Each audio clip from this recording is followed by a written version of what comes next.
great question. What do I think about running during pregnancy? So I say ask not what exercises are on or off limits. However, guide your movement by things like pressure and what your body is telling you with its response to pressure. So, do you feel pelvic floor heaviness? Do you have feelings of falling out? Inability to maybe maintain your breath at all, and so you're breath holding, doming and coning at the midline, leaking any sort of urine at all. So those are the things that should guide your ability to move. Do keep in mind that the more weight that we carry, especially later in pregnancy, the more forces that are coming down on your body parts, especially your pelvic floor. So those are things to consider when thinking about your movement. Tips if you're working on any sort of form change is start with one thing, right? So sometimes that one thing is, what is my running form? What does that look like? What does it feel like? Am I a heel striker? Where does my foot land? What's happening at my chest? How do I breathe? Have I ever even thought about any of those things?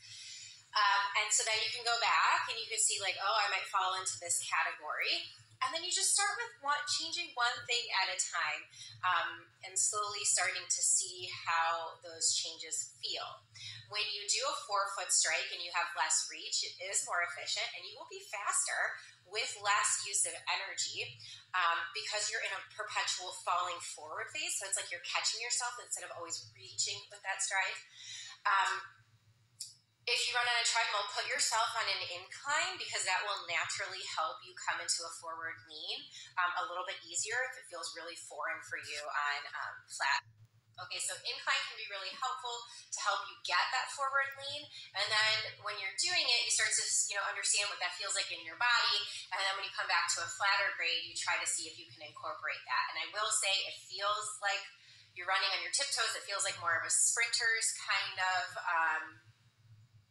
posture, and your calves will be really sore, but it is interesting over time how you see those changes take place.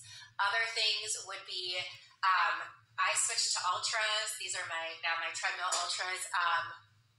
Life-changing, going from a Hoka to that was really huge to allow me to get to that 4-foot midfoot strike.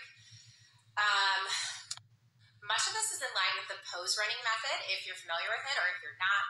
One of my favorite accounts that shows really great imagery of like side-by-sides of different strides and how to incorporate some of these themes is Run RX.